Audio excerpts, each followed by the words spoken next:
Welcome back to the EPS podcast, where everything is a primary source. I'm Eric Paul, and you can find us online at epspodcast.club. I'm joined today once again by the tie-dyed librarian, Erin, and she is here to talk about not only It's a Wonderful Life, but more specifically the 1986 colorization version of It's a Wonderful Life, which you said that this was something that you had to warm up to. Originally, the black and white version you thought was the gold standard. The colorization is something that you warmed up to. Well, I first heard that it was colorized at some point when I was young, but I had never seen it when I was young. I was always just kind of under the assumption that a TV station had broadcast it in color, and that the reaction was so poor that they never did it again.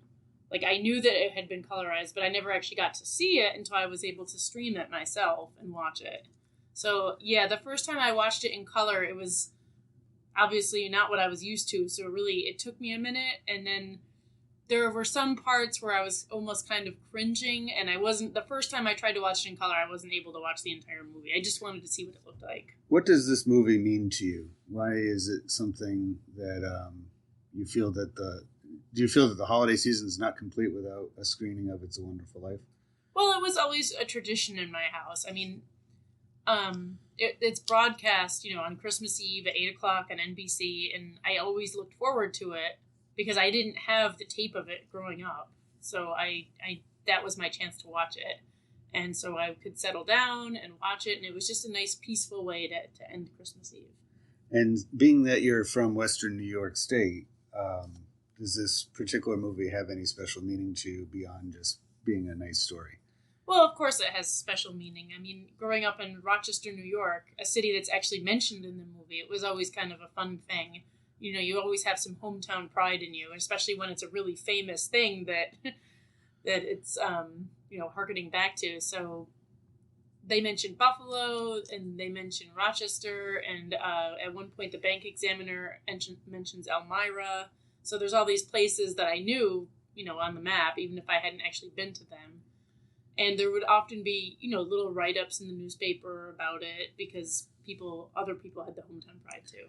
And one of the things that stands out about this, and it seems to be only in recent years that it's really been celebrated this way, is that even though this entire movie was made in California, that the town of Seneca Falls, New York, has been all but determined to be the inspiration for Bedford Falls, and going so far as they have a museum dedicated to the movie there, where they make reproduction signs like you see in the film that say "Welcome to Bedford Falls" that you can purchase, and they also have some streets, including a street that goes over a bridge that they call the George Bailey Bridge.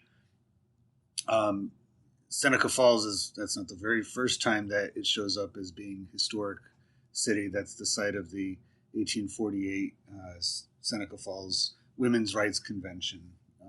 And so the proximity of that city to the Erie Canal seems to have a lot to do with its every now and then showing up on the radar. They say supposedly Frank Capra, who's the director of It's a Wonderful Life, visited Seneca Falls before making the movie and drew inspiration from some things that happened there. To get back to the thing that we're studying right now as a primary source, we're looking at the 1986 colorization of It's a Wonderful Life. And the first question that's always asked when analyzing a primary source is, what material is this made from? Well, the original colorization version, there's been 3 of them, but the first one came out in 1986, and it was exclusive on VHS. And so one of the materials that it's made from would be all of the plastics and everything that needs to be used for making VHS tapes, and then the actual film itself. And then the material that was made from and that was put on there is the 1946 movie, colorized. And there's a whole process involved with that. And the next question is, how was it made? The colorization process, I'm not particularly acquainted with how it works, but the company Colorization Inc. Was responsible for this particular one. And I imagine in the 1980s, it was probably well before digital, and that they had to do something with. Do you think they actually individualized each frame and colored that, or how do you imagine it was probably done? I really don't know. I mean, I think it would be very, very tedious to go cell by cell and colorize the entire thing, but I don't know if that's what they had to do. Yeah. All right. Well, that's probably a research for another time. But I think that what this might be able to tell us about the 1980s in particular, and its society, the culture, even the economics of the time period, was that VHS tapes were not quite a novelty anymore by 1986. They had been around for a couple of years. It'd become more and more popular and accessible in that time period.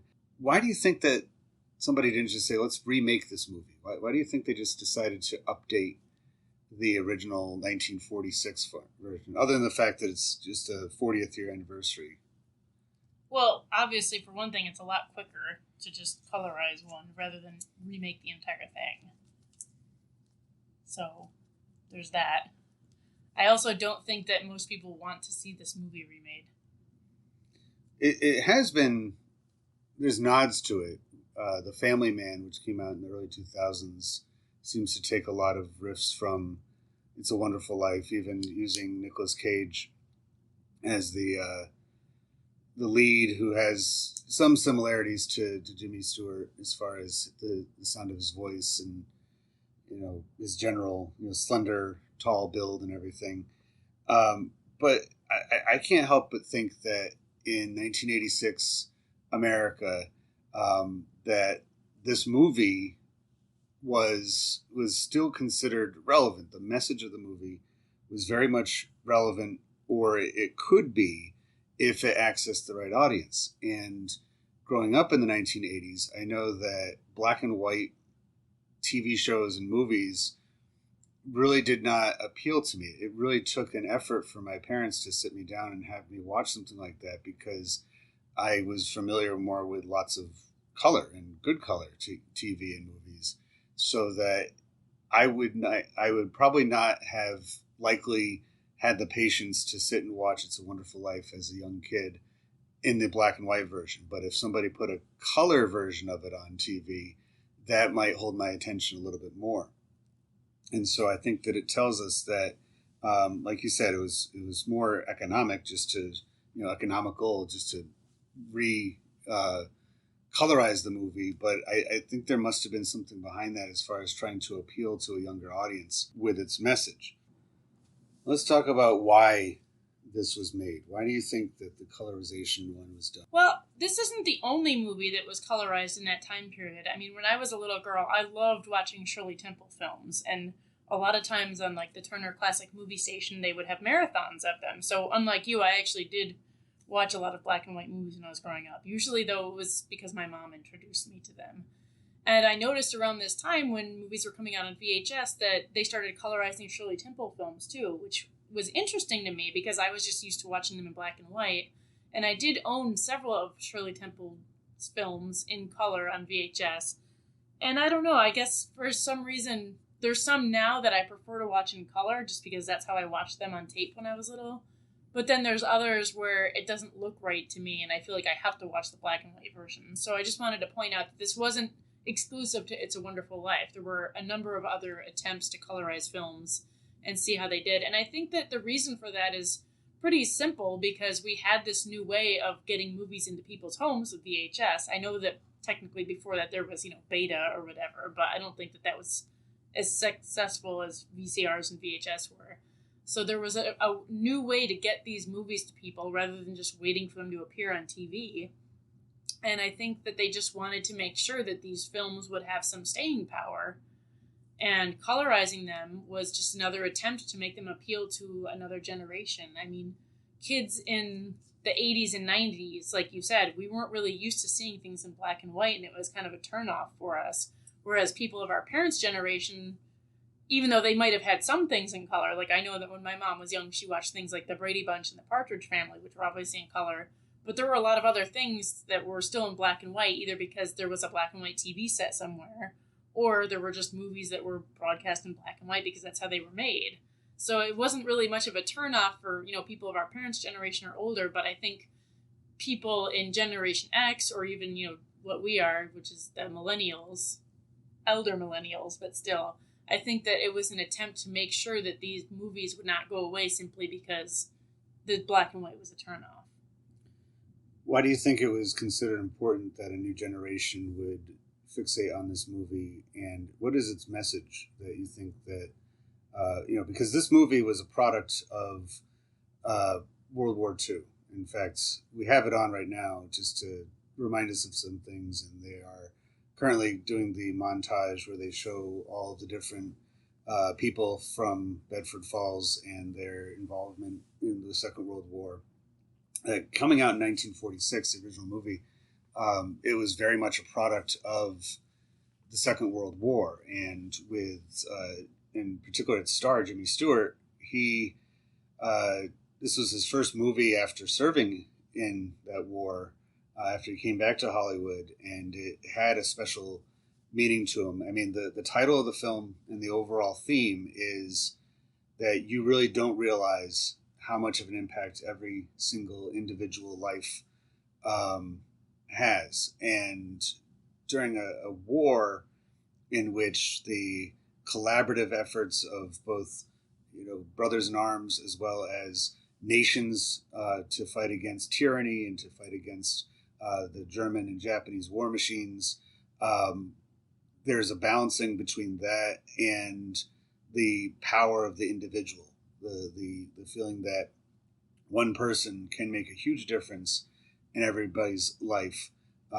Everybody that they touch in one way or another is different because of that. And I think that's a huge message that hit home in 1946. Even if the movie didn't perform great in 1946, that it has endured. And do you think that message was just as valid in 1986? What was going on in 1986 that you think that it was decided this movie needs to be brought back? Well, obviously in 1986, the people of the World War II generation, they were getting on in years, and although they were not very elderly, they were of the age where we were starting to lose some of our World War II vets. And it was in the 80s and 90s that I think there was a lot more attention paid to the stories of the 1940s. Like, I remember my dad reading a couple of books, I think they were written by Tom Brokaw, called The Greatest Generation, which was all about, people that were either teenagers and or young adults in the 1940s, the people that would have been serving in World War II, including both of my grandfathers. And I think that in the 80s and early 90s, there was really kind of this movement to kind of preserve those stories and make sure that they weren't being lost. Like, like sands through an hourglass. Like, we really wanted to make sure that we were preserving these people's memories because we started to realize that we were losing them. And unlike some of the previous, war veterans from other generations, we did have a lot of ways to preserve them. So there was really no excuse not to. I mean, we had lots of different ways. We had, obviously, books and newspapers, but we also had lots of ways to make movies and documentaries and lots of ways to share those stories, like VHS tapes. Yeah. Which, a lot of movies that were made around then that maybe people kind of forgot about could now be rediscovered. Just a year or two before, I mean, It's a Wonderful Life, even though it covers stuff from all parts of the year. It really is considered to be a Christmas movie. It's a holiday movie. There's other movies that hit on the similar tones from, in fact, a year or two before, A Christmas Story came out. And that whole movie is set somewhere around 1940. They never really say, it's just like the good old days. And I was commenting recently while watching that how the film itself, the quality, the whatever lens they use to film it, really has a lot of the same. It almost looks like a Norman Rockwell painting come to life.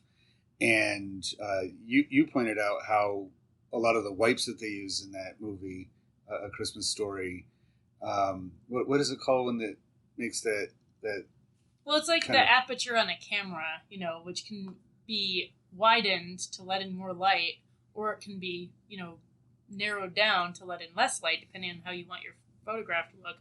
But it also, I mean, not only is it like the aperture of a camera, but it's also kind of reminiscent of old TVs and how they used to use a vacuum tube in the back, and it kind of looked like everything was being sucked up into the vacuum tube. And on really, really old television sets, you could still kind of see a tiny dot in the middle, especially when the set started to get kind of older. And even though you couldn't really see it with radio, old radios kind of had the similar type of mechanism where, like, when you switched it off, you could kind of hear like the sound whoosh.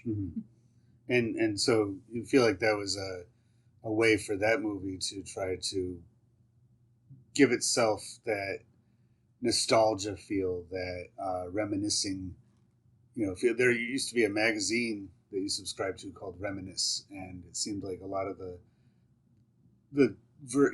way the photographs appeared had that similar kind of soft muted colors that you see in A Christmas Story, and then in this version of It's a Wonderful Life, it is colorized, but it is also very muted. And to me, it almost looks like sepia tones in there. It almost looks like a Currier and Ives image that has been made into a movie. So taking something that already exists, a black and white film, and then colorizing it, but not to the point where it looks like any other movie from the era. It still has that old fashioned look to it. And I think that it may have been just a limitation of the technology at the time in the 1980s, but I also think that they just wanted to keep, as well as they could, the original message of the movie and the feel of the movie. Because like you said, this was an era that was quickly being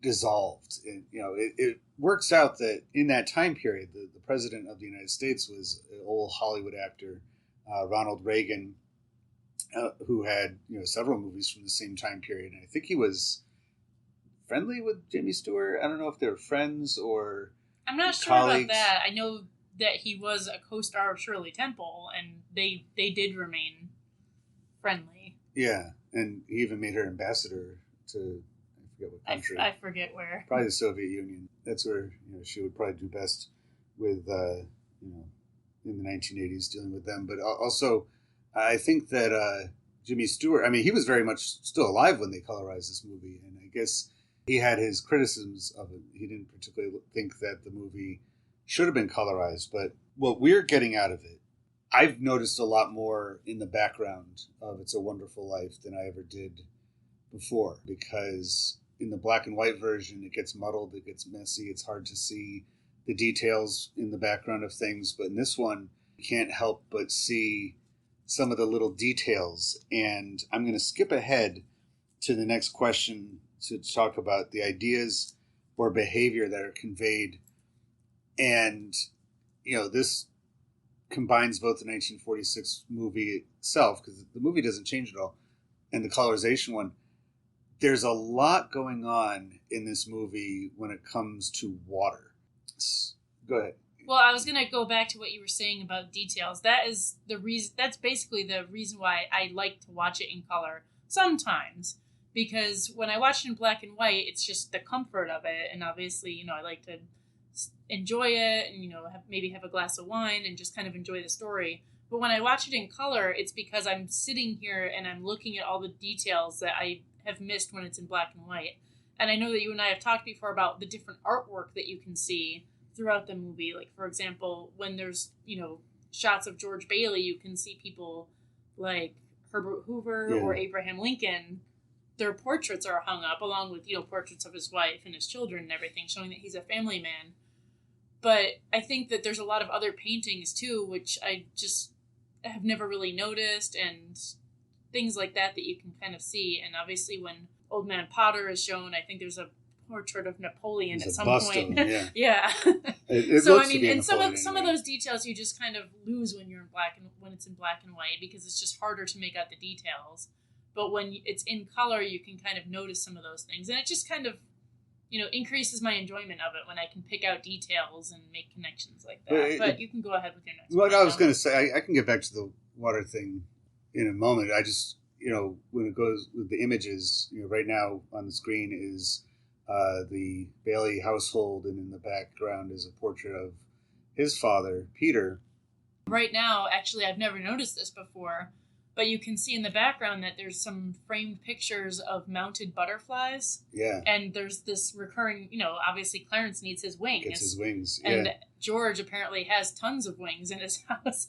And I've never noticed that detail before. It looks like the kind of thing that, somebody who's interested in science or maybe even a kid would do to learn about different species of butterflies. But yeah, there's actually 2 different framed sets of mounted butterflies in his house. So he actually already has wings in his house. There you go.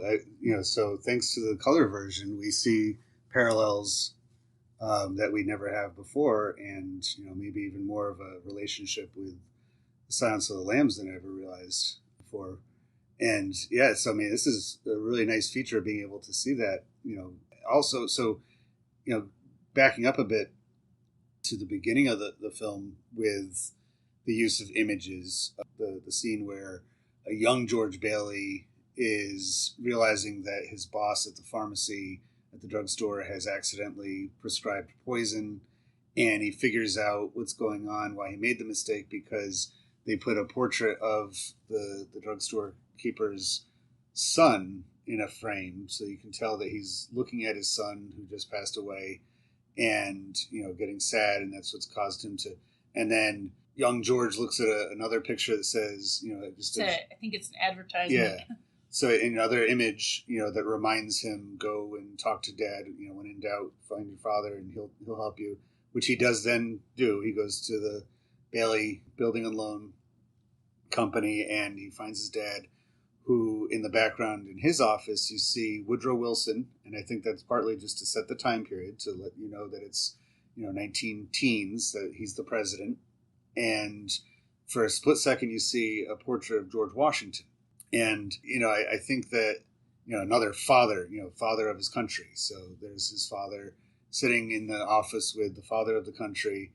And I never noticed it until, the last viewing of it, where you have the image of, it says Peter. And this whole movie has so much to do with heaven. It's being narrated by heaven. You have angels talking to each other about George's life and everything that's going to happen, just to give him a once-over of it. And having his father named Peter standing over him at the gate, kind of like St. Peter, giving him advice, so it's almost like he's getting heavenly advice long before he realizes it.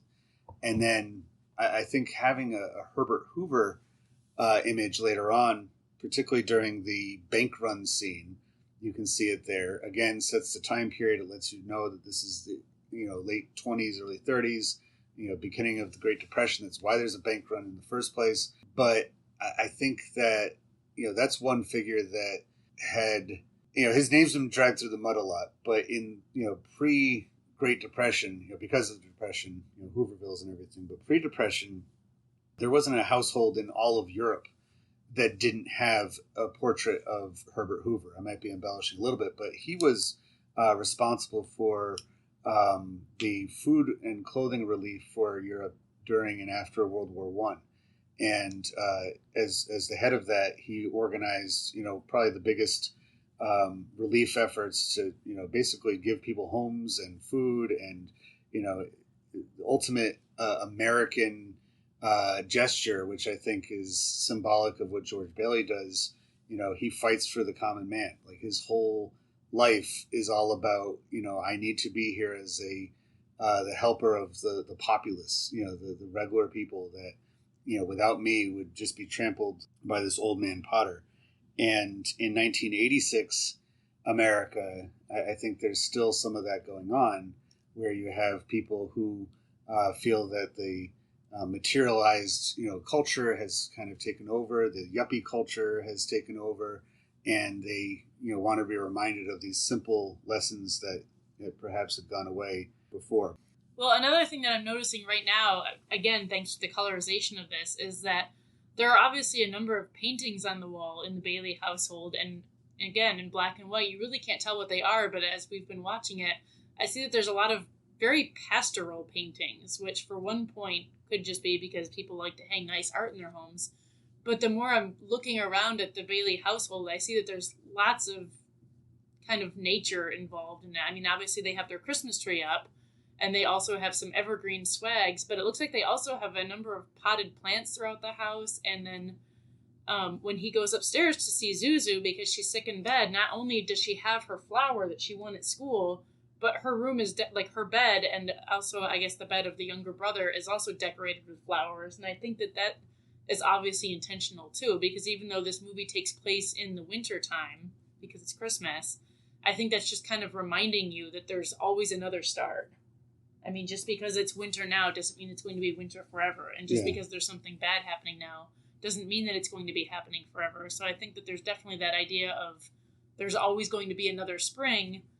But I also just think that it's kind of another very type of heavenly transcendentalist message of like, heaven is on earth. I mean, there is a heaven, according to this movie, where, you know, angels talk about you and angels win their wings and everything.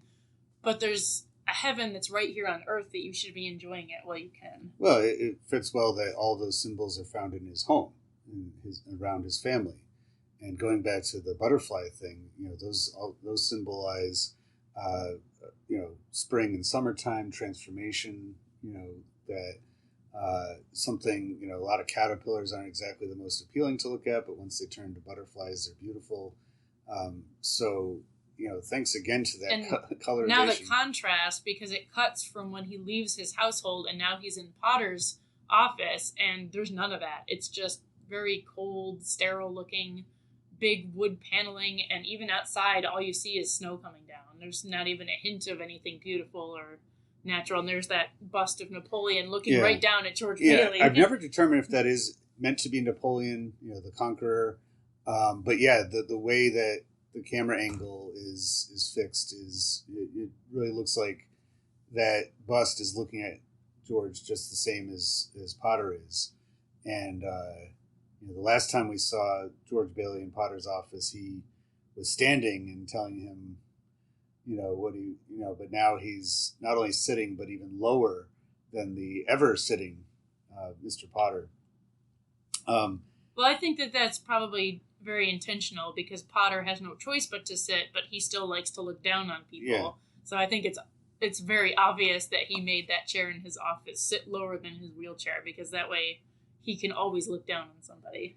So this is very eye-opening for us. It adds a lot more layers to this film, and I think that is just another piece of the puzzle of what makes this an excellent primary source, not of the 1940s, but of the 1980s, because VHS tapes allowed for, like you said before, new audiences than that had ever existed before, but watching things over and over again. And you really can't do this kind of analysis at the movie theater. You might get some ideas. The messages that the filmmaker's trying to get across are subliminal oftentimes, especially upon the first viewing. Or once a year if NBC shows it. Which really, that was the key to making this the holiday classic, as you mentioned before, is that it was on year after year, but only really once a year on network television. But going off of that and making this from the 1980s, there was a lot of both critics and filmmakers and, people who were being motivated to get into this field because things like VHS tapes and camcorders were making it a lot more possible. It was becoming a lot more of a realistic thing that you didn't necessarily have to have high-tech equipment if you wanted to start making your own films. And I think that the filmmakers of today were dabbling in film in the 1980s. People like Kevin Smith and Quentin Tarantino were, watching movies over and over again. I think Tarantino even worked at a video store.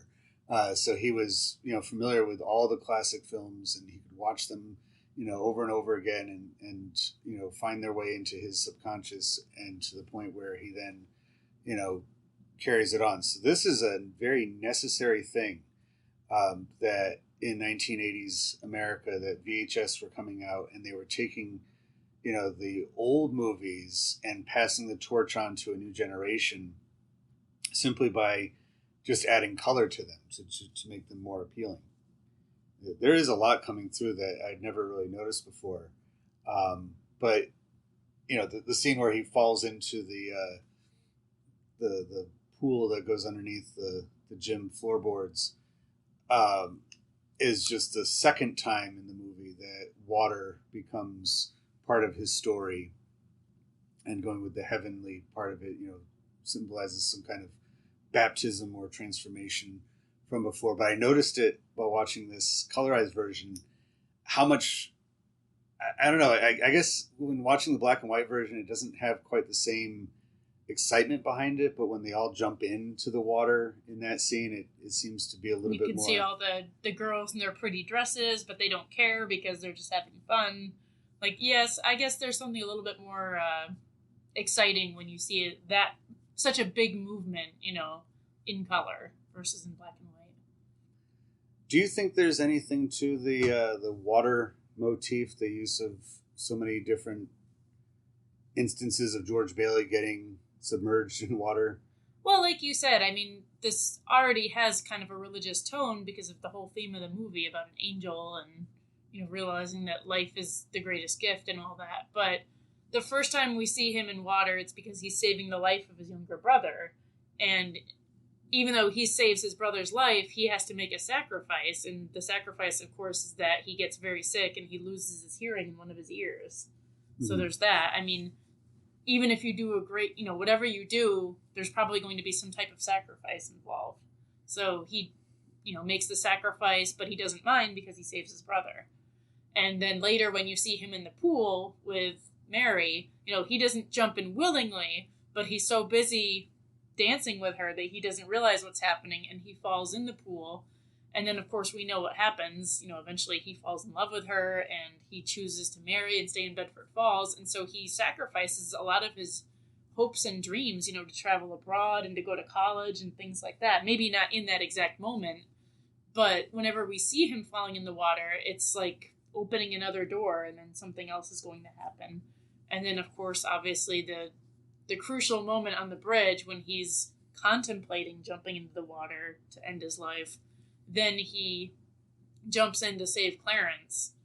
And that's when he kind of gets that whole eye-opening experience of realizing that if he made the ultimate sacrifice, which is his own life, maybe he would be out of pain, but look what it would cost all these other people. By making that one sacrifice, he would be asking all of his friends and loved ones to have sacrifices too. There is one other part where water, he doesn't quite get submerged in it, but when he's arriving to his newlywed wife at their new home, and they have it's raining inside and out. It's raining outside, but because the house is so full of holes, he gets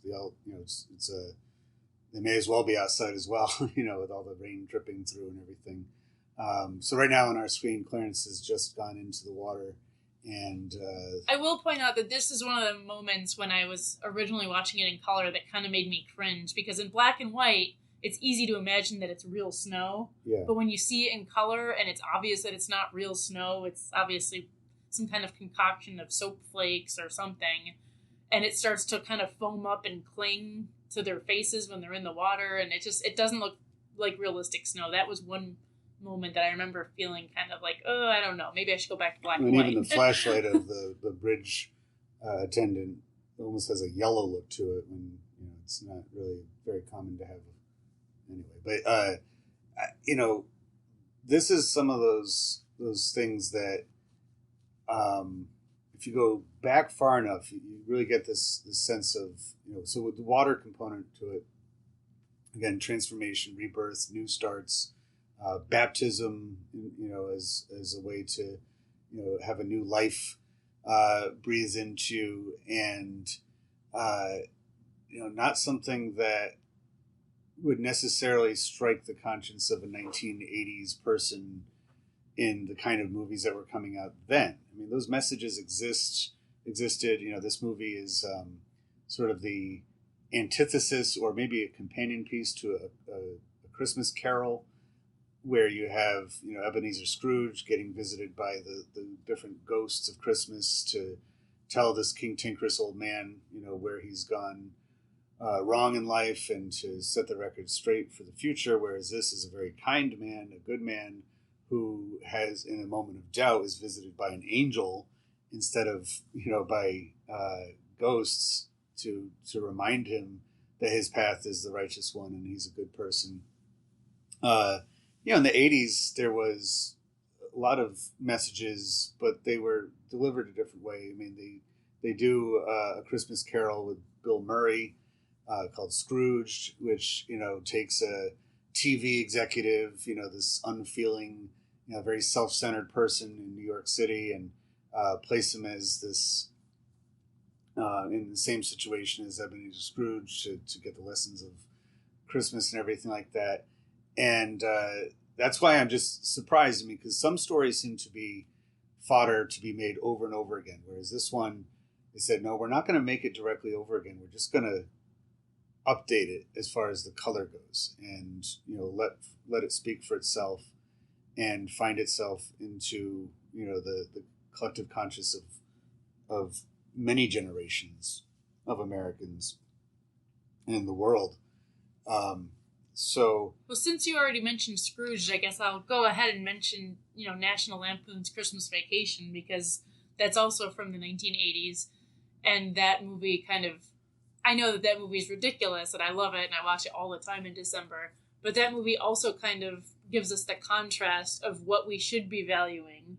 Clark Griswold, for all of his misguided efforts, really is trying to do the best thing for his family. He's trying to have a nice life for them. He's trying to instill in his children that, there's nothing better at Christmas time than having your family around you and having, a good old-fashioned family Christmas. And then, of course, the Griswold family is contrasted with their neighbors, Todd and Margot, who are very comic, obviously, but there's a lot of shots where it kind of goes between what's going on in the Griswold house and what's going on with Todd and Margot. And they are obviously not concerned with, those types of things. They are not concerned with, even getting a Christmas tree because they think they're, bourgeois and whatever she says. Mm-hmm. And they're just more concerned with their expensive CD players and the way that their house looks and, working out so that they can maintain their figures the way they want rather than having home-baked goods. Right. So, I think, again, going off with this idea of why did this come out in the 1980s, I think it's, again, kind of reminding people of that generation, look, it's not just about money. There's a lot more to life. And I also just think it's fun because in the 1980s, of course, there was a lot of, junk bonds and things like that going on. And this movie has a really pivotal scene that has to do with the crash and bonds, the runs on banks. So it's just kind of like pointing out like, hey, it happened before. It technically could happen There's again. Lots of parallels, between the 20s and 30s and the 70s, 80s, 90s. That's the nature of life, I guess, is things, repeat, and those who pay attention. We were talking before about having images, framed portraits and things like that as a symbol of who you are and what you intend to do. Ronald Reagan had a portrait of Calvin Coolidge in his office, being another president during the 20s, and, was, kind of the model for his style of governing and being a president. And, as a reminder, but yeah, going back to, what people outside of that realm have, we have movies as depictions, sort of reflections of ourselves. And I think that's a good assessment of National Lampoon's Christmas Vacation. For as ridiculous as even the title suggests it is, and usually most of the cover art shows him being electrocuted or something in a Santa costume, there's even a nod to this film in that, where he takes a chainsaw to the newel post, which keeps shaking, similar to the way George Bailey always has, frustration when he touches the banister of his staircase and it wobbles and, comes apart at one point, where Clark Griswold takes a chainsaw to it, cuts it off entirely, and says, "Newel post fixed." And there is one scene where you can actually see his son Rusty watching It's a Wonderful Life, too. It's only for a moment, but it's the the ending scene where Zuzu says, look, Daddy, our teacher says every time a bell rings, an angel gets its wings. And that movie was written by John Hughes, and then the next year he comes out with Home Alone, which has another clip from It's a Wonderful Life, where they're watching it in French in Paris, and I always get a kick out of that. So, I mean, John Hughes knew what he was doing. He was definitely one of those torchbearers I was talking about before of, classic. And I guess going back to kind of something you said earlier, maybe this movie just doesn't need to be remade because it keeps living on through other movies. Even if you're a young kid, or even if you feel like you don't need to watch it.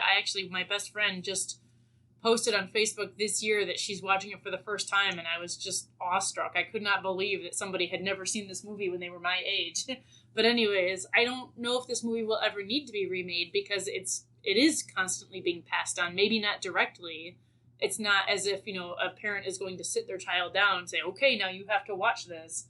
But because children are watching other movies this is being referenced in, then I think it will just live on by itself that way. And in my research I did on the internet, this movie actually has another first behind it. This was the very first CD-ROM movie that in the early days of PCs and digitizing movies, of all the titles they could have chosen. You'd think something like The Wizard of Oz would be a good choice, given it's, particularly the scene where Dorothy leaves the sepia tone and goes into the color as an indicator of a new era beginning in the form of entertainment. That would have been a good choice for putting onto a CD to watch on a computer, but they chose It's a Wonderful Life, and it's it helps to endure. I don't know anybody who has watched this on CD-ROM, but that in itself would be a good primary source to analyze too, of all the movies by the early 1990s that you could put onto a CD-ROM to put on a computer. Why would you put this one on there?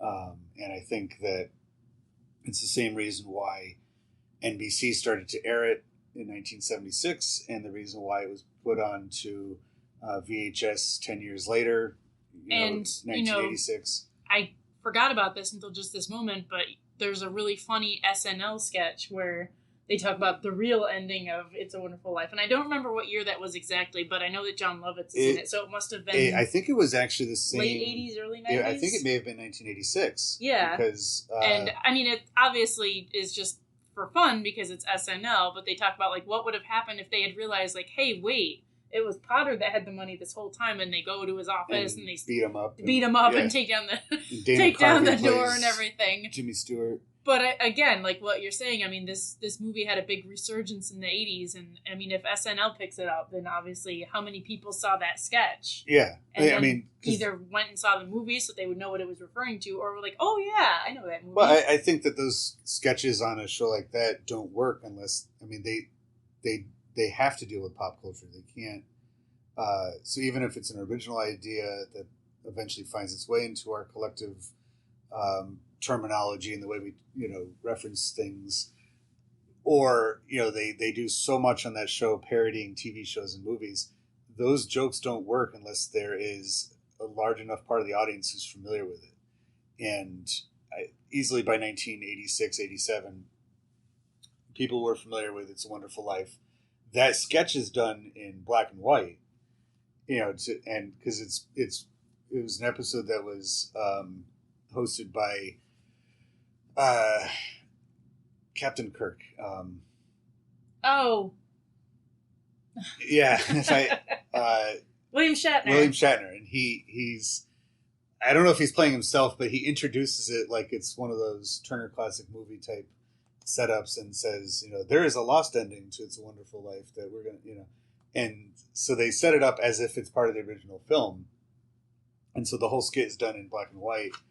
And, so too soon to just say, well, there's a colorization version out there, we'll just do that. They felt that they had to parody the original black and white version. I will say, I belong to a Turner Classic Movie fan group on Facebook, and somebody recently asked, do you watch the color version or the black and white version? And overwhelmingly people said black and white. A couple people like us did say, well, I kind of like seeing it in color because it's nice to see what it actually looked like, or, it's nice to pick out the details or something. But I think overwhelmingly people said black and white. And I think it's important to say, because this is part of a series of podcasts that I've selected specifically about holiday-related media, and so much of these are just part of the habits and the rituals that people. It is a time of the year of tradition that people like to have their traditions, and I think that those kind of traditions overlap generations, so that there's traditions now that we have no interest in joining into, like Elf on the Shelf. That's something that started out a couple years ago. I'm not even sure who started it. Maybe next year I'll do that as a podcast. But Elf on the Shelf is one of those things, going to the mall to talk to Santa Claus and to, that wasn't something that people in the 40s had. There were no malls, so you didn't go to see a mall Santa. But maybe if you live near a big store like a Macy's they or might something, have one. then they would have something like that. Or like in A Christmas Story, they go to the fictitious store where, Santa has a big setup. These movies, though, they fit into part of those traditions. So even if you're not watching them intently, ever since we've had television, they've allowed for the movies, these various Christmas movies, to just be part of the sequence of events, from getting a Christmas tree and putting it up in your house and decorating it, to baking cookies, to setting up the house to look Christmassy, to, going out potentially and caroling or looking at lights and all that. They have been constants, and they're part of it. And so I think that evidence, once again, of what this means to the 1980s, to have a VHS colorization version of the movie, is to allow for It's a Wonderful Life to join into that continual traditions that people have had on that. We can watch it on our own time. We don't have to wait till Christmas Eve for NBC to put it on.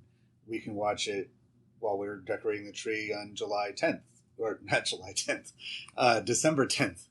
Or if we decide that we would like to, put it on for any other reason, we can do that. We don't have to wait for anybody else. And while 1980s was not quite to where we are now, I think that the use of VHS and VCRs is a reflection of people's daily schedules becoming that much busier, and you don't necessarily have